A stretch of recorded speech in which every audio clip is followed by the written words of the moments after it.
yourself and say how long you've been together. Okay, I am Mojalefa Maloka, and this is my wonderful wife, Prudence Maloka, and she will say how long we've been married. I am Prudence Maloka, and we have been together for 15 years this year, on the 15th of December. Wow. I am Tokoloho Mokale. We've been together for 5 years, married for 5 years, and we've been together for... It's going to be 10 years. 10 this year, Yeah. yes. And I'm Denyuko Mokale. Thanks for bringing me in. I'm Denyuko Mokale. Yeah. Married to this guy. Everybody, my name is Nziki Wako Elephant. And my name is Mbaki Waka Elephanti. We've been married for almost 9 years. Yeah, as a man, I need to get that number correct in my head. Yeah, you can't get it wrong. So yes, we've been married for 8 years, going for 9 in May, on the 18th of May this year. Yes, we met. Where did we met at UCT, University of Cape Town. I think it's more than 10 or 13 years ago. Hopefully we'll be able to share how did we meet. So my name is Husiso Emmanuel Mbuli. I've been with this lady since 2019. So we met in September 2019. We didn't meet in September 2019. Okay, our relationship started in September 2019. So yeah. Hi, I am Vangama Sugombuli, and I've been married to this gentleman for 1 year and 2 months, and we met before September 2019. But we met in 2019. So how did you meet and how did you end up in a relationship? You take that one. Okay. So we met at church, right? Yeah, we met at church, but at an early age, and we've always just been around each other. We met at Sunday school, to be specific. He was in another church and I was in another church, and eventually he came over to my church, and yeah, that's where the relationship started, right? Yeah. That's how we ended up together. Yes. Okay, so it was a time when I felt that, you know what, I think I'm ready for a relationship, and but I was just doing life, so I went to a church service, and here was this gorgeous woman. She was ushering, and I remember she was wearing purple eyeliner or pink eyeliner, and that just got my attention, and I think I just started getting curious, who is this person and stuff, and I found out that she was friends with a mutual friend. So then I took it from there. We went on dates, and it was just just fun, meeting somebody who's as amazing as this woman is. Yeah. They say there's always two sides to a story. So allow me to share my side of the story, and hopefully Mr. Elephant over here will share as well. So we met in 2007. Without giving my age, to everybody. I was a teenager when we met. And I saw this young man who loved the Lord. We met at computer science. So here's what happened. It was during a week. It was my first year in varsity, and I lost my diary. So it was my journal. And I get to Ray's, I'm looking for my journal, and I can't find it. And I was thinking, okay, the thing I need to do now is to go to Upper Campus. So those who are familiar with how UCT is in terms of the buildings, they'll know what I'm talking about. So I'm rushing back to Upper Campus to look for my diary, and I go to the computer lab I was sitting in, at the chair I was sitting in. It turns out my guy over here was actually the facilitator, or I think they call them the lab administrator or assistant. Yeah. So guy is here, and I ask around, have you guys seen my diary, etc. And then he's sitting in a corner. Ugai got my diary, and Ugai is reading my diary. I'll explain. So you better. So we get there and we start talking. I tell him, this is me, I'm Nziki, because obviously on my journal I had Nziki Elephant in my contact number, and I had Sure. guys. Anyway, so that was my maiden surname. And so I find him there with my journal, and that's how we met. And I think the conversation just flowed from there, and we became friends up until 3 years later, 2010, when I was leaving school, and Ugai wanted to propose, and yeah. Okay, we met. Okay, so the very first time we met, it was at my church. There was a youth seminar thing that was going on, and okay, so I happened to come home.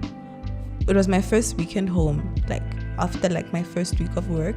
So I wasn't meant to come back that weekend, but I came back, and they're like, "Oh yeah, we're going to a youth thing at church." So I went, and then this gentleman was there visiting, and that's the first time we met. Yes, and then you can take it from there. So You take that. as we were growing older, obviously we had been in relationships before, but we met again at a time when I now wanted to have a serious relationship with somebody, and she happened to be in the same space. So for one reason we had a conversation, and I felt a sense of, she's so relevant. And from there it was conversation after conversation. She used to visit me after work. We would have strawberries and peanuts and talk about everything. And that's when I sort of felt like I must have this person right here next to me forever. And by the grace of God, here she is with me. Shaking my head, not in disbelief, but just in reflection. That, that day was a memorable day, right? It was still during the days of Vodacom free SMSs. Vodacom, The youngsters won't know what that is. Yes, and the MTN free SMSs. So I was working the graveyard shift on that day in a computer lab. And part of our responsibility whenever you take over a shift, you just do your walk around. You just ensure that people have not left. The days of stiffy disk, we had stiffy disk as well as. I think maybe you're showing your age too much. So Old generation. yes. So then I bump into her diary during a week. I paged through her diary because I was curious. It's part of my job. Who left a diary? You know. I page through it, I get her number, I jump onto Vodacom free SMS on the internet, and then I sent her a text to say, hey, you left your diary at the computer lab and you will find it there. I left it there, the SMS, at least that part, that portion, but then I continued to page through your diary. And then my goodness, you were pouring your soul onto that diary. So thereafter, what I did is that there was I would say a cousin of mine. I asked, who's that lady? Where's she from? Just tell me a bit about her. Then thereafter, I got her numbers. So after getting her numbers, thing is, I would call, but she wouldn't pick up at times. Even when she picks up, she's not interested, all of that. And yeah, but I was persistent and very patient with her. Then we met our first date. The reason we met on our first date is that she posted on her WhatsApp that she's sick and not feeling well. So I texted her, checked after, what's going on, what's happening, are you okay? And then she said she wanted ice cream. So I was like, okay. And that time I was still doing my internship, so I didn't have any money by that time in my bank account. But I said, I'm going to buy her that ice cream. I don't know how, I'm going to make a plan. Then that's when we met at Mall of Africa, took her out, and yeah, I guess the rest is history. History. Yeah. Right? Because she had written that she started doing maths, and those that are familiar with UCT math 1, it's a bit of a tough mountain, as well as computer science. And I was doing by that time my second year in computer science, and I was a tutor. Hint, hint. Hopefully it will come a bit later on. But then I was just interested to find out more what are some of the struggles that she's experiencing with math as well as computer science. I definitely agree with her.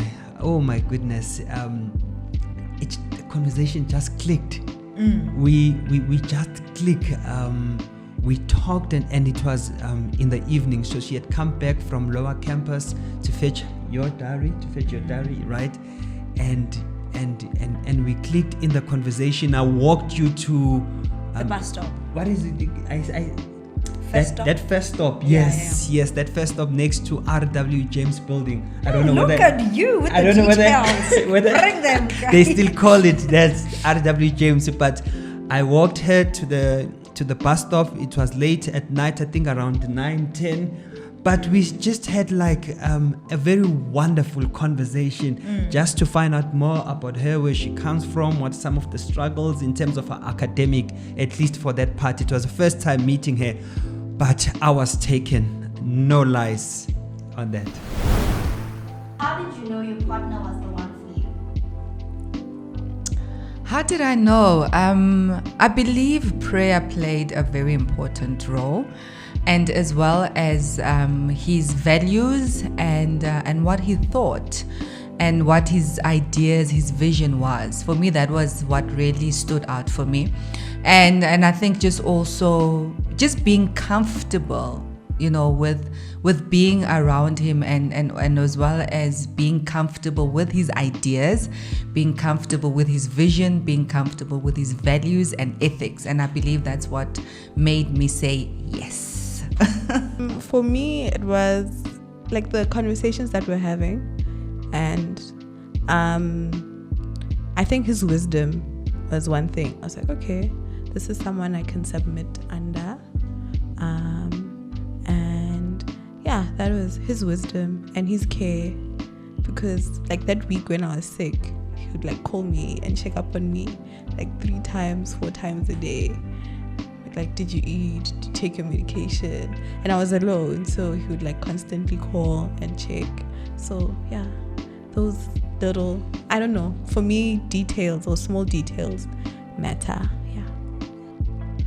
Yeah. She listened to me. I think more than anything, she listened to me, and she respects me. I'm sure I speak for a lot of men out there.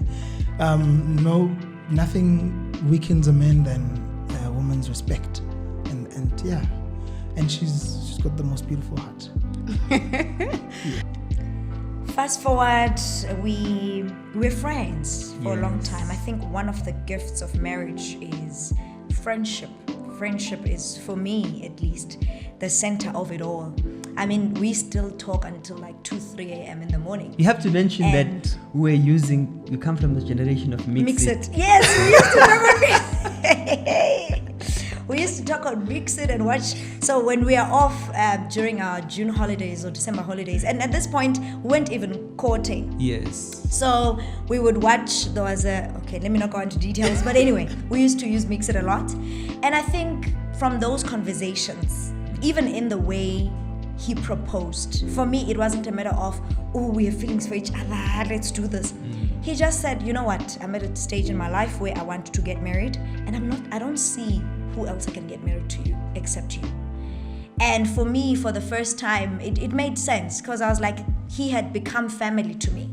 Even before we could look at, do we have feelings for one another? Do we love each other? And I think just the profound respect that we had for each other and the friendship that we enjoyed. I enjoyed his company. We talked a lot about all sorts of things. I knew his family. He knew mine.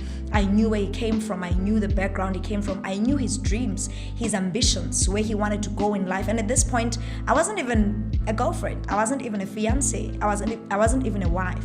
So it became so much easier that by the time we got married, I knew exactly where we were going. I knew exactly what I was getting myself into, because we were very much aligned from that point of view. Okay, what made me fall in love with her? Loving God. I think for me, she just appeared to be somebody who loves God and loved serving God as well, because I am in the ministry, so I needed somebody who was deeply in love with God, deeply in love with serving God. And as well, I mean, she is gorgeous, so that kind of doesn't take rocket science to see good. She would be a good catch, and I think those two really stood out for me because I needed somebody who loved God, number one, and somebody who was good to look at, and she is both and more. Oh. Yeah. I think I always say this, like, I think while we're dating, I would always say that he's the most refreshing, I think, person that I've ever met, in terms of his honesty and transparency. I think after dating for so long, I took my time to sort of just reassess my dating life. I chose to be single for about 2 years, and when I met him, I think I had sort of, I was really surprised at the honesty that I found in him, and he really, the more I got to know him, he felt like home. When I say that, I felt like I could build a home with him. Excuse me, my voice. I could build a home with him and really build a legacy with him, because we shared so many principles that were aligned to each other, in service, in loving God, and a lot of things. So I think that's what sort of affirmed me that he's the one. But I took some time asking God, that is he really the one? Because he was already, I don't know, he was already certain. But I think I took more time. He called it hard to get, but I took more time praying for just that affirmation from God to say he really is the guy that will bear my children and be there with me for the rest of my life. I'd say for me, basically the alignment of our goals, not per se career. We are more or less in the same career, but not that. Our goals in terms of where we want to be in life, what do we want out of life, the type of person she is, and the calm of her spirit. And when I'm with her, I feel like I belong.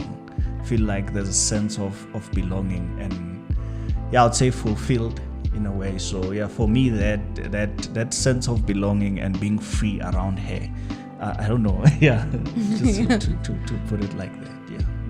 Well, I come from KZN, Pietermaritzburg to be specific. When I matriculated, I headed to Cape Town. I spent a good 9 years in Cape Town. But prior to me leaving Pietermaritzburg, there were two things that I knew I needed to get in Cape Town. Number one is that I needed to get that degree in UCT. There's no option. There's no option. But the second thing is that I wanted to get a life partner.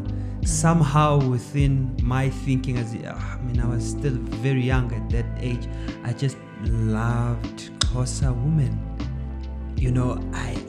I don't know why. Where are my Xhosa girls at? I don't know why that idea just stuck with me. When I left Pietermaritzburg, I said, I am gonna go to Cape Town, and hopefully the stars would align, God would light my path, So after bumping into her, we continued, we exchanged numbers, and it was interesting that we got to serve both of us at Student Christian Fellowship. We conducted ourselves, we continued with our conversation just as people that serve in the same student fellowship. There was, I would never say that from day one I proposed love and said, geez, you are going to be mine. No, I think it took us about 2 or 3 years just in conversation. I think on my final year, that's when it started to hit me. I was like, my goodness, I'm about to leave here and I don't have a partner. I was just scared. I was just scared about the realities of leaving universities without a life partner. And I had been in close contact. I don't regard myself as a Casanova, that I had many other girls that I was chatting with. No. It was just only her that I would say came to mind. Just like she had mentioned, we used to comment on some of the shows that we used to watch on TV and make fun of them. But what really, I think for me, that cemented that she would be the one. I loved her commitment to her faith. I loved how bold and how open to those that got to know her without me being in the picture, who got to be introduced not just to her ministry but to her as an individual. Just loved the kindness that she is. You know, I think for me that was it was a very attractive point for me to get into a relationship with someone that's kind-hearted. Yes, we are still going to speak about the spiritual gift and the talents that the person, that those things they do attract, you know, but just the natural kindness of a person. And I just found a very warm, welcoming spirit whenever we used to have just conversation about really nothing. I can't even pick one of those conversations that what was it about, but it was just about nothingness, but I just felt a lot of like warmth in me. So what's been the best part or best thing about being married to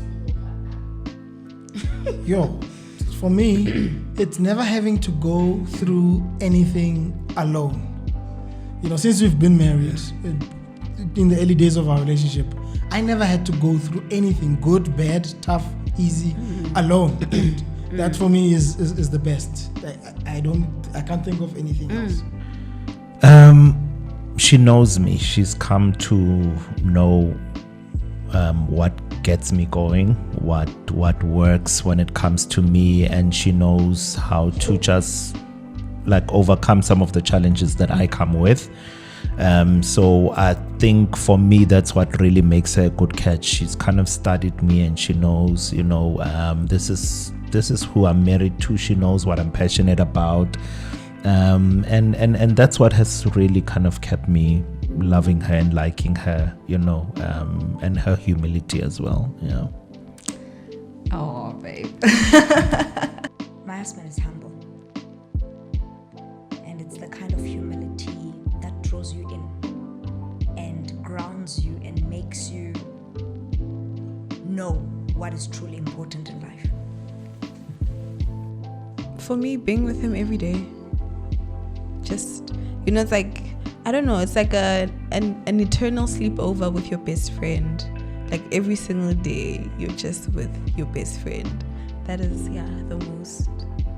From my side, I would say it's really been the fact that he was through the journey of life and the journey of marriage. He's always been very understanding, and as well as making sure that you know, hardworking and just making sure that as a family we are okay, you know, going all out to make sure that we are fine, and also understanding. For me, the biggest thing has been understanding, you know, and I'll just go back, I'll just say one thing, that when you go through changes as a woman, you give birth, you go through all sorts of postnatal depression, and me not knowing what it is, but for him going out and trying to find out what's the problem, and going through the journey with me, and just understanding the changes and being able to even embrace that journey. So for me, I think that's the biggest thing. She's an extrovert. I think without her in my life, I wouldn't have had all the colorful moments in my life. You know, she's able to incorporate and bring people into our space. As much as I struggle, and I'm sure all introverts will relate with this, but her extrovertedness, it works me well, you know. I think it's also friendship. Friendship is such a difficult concept. It changes every season. It stretches you, stretches your faith. It sometimes this friend this season, sometimes this friend that season. But I think the friendship that you build with your husband or the love of your life is one that you can always have, right, and rely on. So I think for me, more than anything, is friendship. Because even if it's difficult in the husband and wife function, the friendship stays the same. Yeah. So I think that's what keeps us going, even in the hard times. The friendship helps us helps us go through things. Yeah. It's easier to tell your friend that I'm low on cash than it is to tell your wife. Yes. You know, so yeah, so you're some, able- so- yeah, yeah. some of the things that we go Yeah. through, easier because we are friends First. before we were husbands. In that time that I was playing hard to get, as he puts it, we're building that friendship. So that then made our relationship very solid. Yeah. In terms of whatever it is that we face, whether it's a dry season, whether it's winter, whether it's spring and summer, that friendship is what drives us. Yep. Yeah, for me, the friendship, I think it plays a very huge role. More than anything, she's my friend. If I have something I want to talk about, she's the first person I think of. If there's anything that I'm thinking about, any idea, she's the first person. So more than us being married, I think the friendship for me is key.